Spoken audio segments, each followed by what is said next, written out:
ओम नमो भगवते वासुदेवाय। आज हम आपको कुछ धर्म ग्रंथों का सार सुनाने जा रहे हैं जो अति कल्याणकारी हैं। सुनिए। आज देखिए, हमारे धर्म ग्रंथों का जो सार है, मनुष्य इन सभी धर्म ग्रंथों को जो न सुन सकते हैं न पढ़ सकते हैं, उनके उद्धार के लिए कुछ ग्रंथों का सार सुनना यह अति कल्याणकारी सिद्ध होगा। सुनिए। नंबर 1, हमारे अति पवित्र ग्रंथ पद्म पुराण में आया है कि धर्म का सार सुनो, उसे सुनकर अपने हृदय में धारण करो। तथा एक बात बहुत महत्वपूर्ण है कि जिस बर्ताव को आप किसी दूसरे के द्वारा अपने लिए नहीं चाहते हो, जो बर्ताव किसी के द्वारा किया गया आपको अप्रिय लगता है, तो ऐसा बर्ताव, अप्रिय लगने वाला बर्ताव दूसरों को भी प्रिय नहीं लगेगा। इसलिए तुम भी कभी दूसरों को अप्रिय लगने वाला बर्ताव कभी न करो। दूसरों के प्रति यही धर्म है। पद्म पुराण। नंबर 2, देखिए, ब्रह्म पुराण में आया है, किसी से कुछ याचना करके कुछ मांगना, यह मुझे दे दीजिए, यह मांगने वाला वाक्य मुंह से निकलते ही मांगने वाले की बुद्धि, लक्ष्मी, शांति, कीर्ति, तेज, लज्जा, ये 5 शरीर के देवता जो हृदय में शरीर में निवास करते हैं, तुरंत निकल कर चले जाते हैं। इन 5 के जाते ही तो फिर शरीर केवल मांस, हाड़ मांस का लोथड़ा रह जाता है, इसके अलावा कुछ नहीं बचता। इसलिए कभी किसी से मांगो नहीं। जो मांगना है, प्राप्त करना है, परिश्रम से प्राप्त करो, धर्म से प्राप्त करो।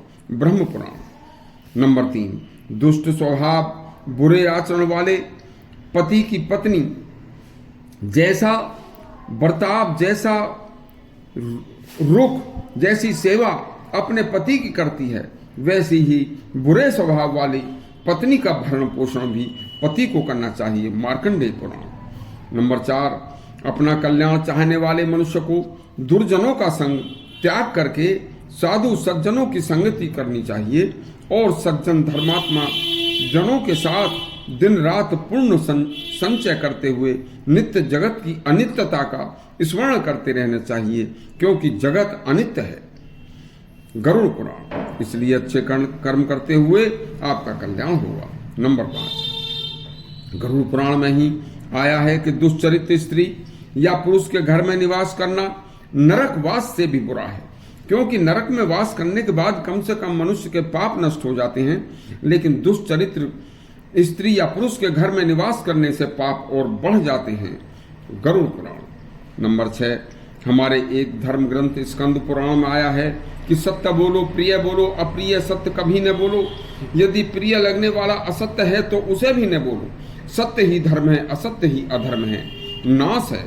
सत्य व प्रिय बोलकर नाश से बचो। स्कंद पुराण। नंबर 7, हमारे धर्म ग्रंथ वाराह पुराण में आया है कि एक पीपल का वृक्ष, एक नीम का वृक्ष, एक बरगद का वृक्ष, 10 फूलों वाले वृक्ष, 2 वृक्ष अनार के, 2 वृक्ष नींबू के और 5 पेड़ आम के लगाने वाला व्यक्ति कभी नरक में नहीं जाता। वाराह पुराण। नंबर 8, विष्णु पुराण में आया है कि कर्म वही है जो बंधन का कारण न हो, विद्या वही है जो मुक्ति का साधन हो।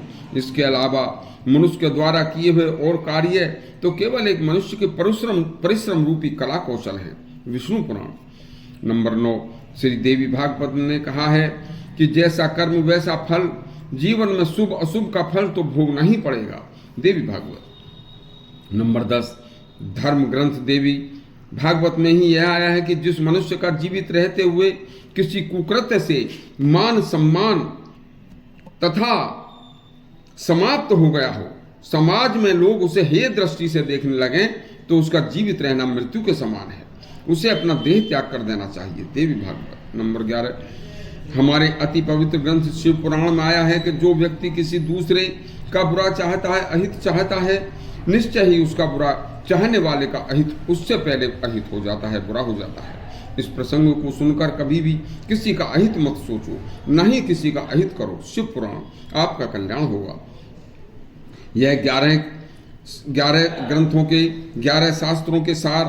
अब आप यदि पूरा ग्रंथ नहीं पढ़ सकते हो, सुन सकते हो, तो केवल हमारे इन पवित्र ग्रंथों के 11 शास्त्रों के 11 बातें ही अपने हृदय में रखकर शपथ पूर्वक जीवनचर्या शुरू कर दो, तो घर, देवालय, शरीर, मंदिर बनकर स्वर्ग जैसा अनुभव करोगे और अंत में मोक्ष को प्राप्त होगे। यदि हमारा शास्त्रों का यह प्रसंग अच्छा लगा हो तो हमारा चैनल सब्सक्राइब करें और घंटी दबाएं। धन्यवाद।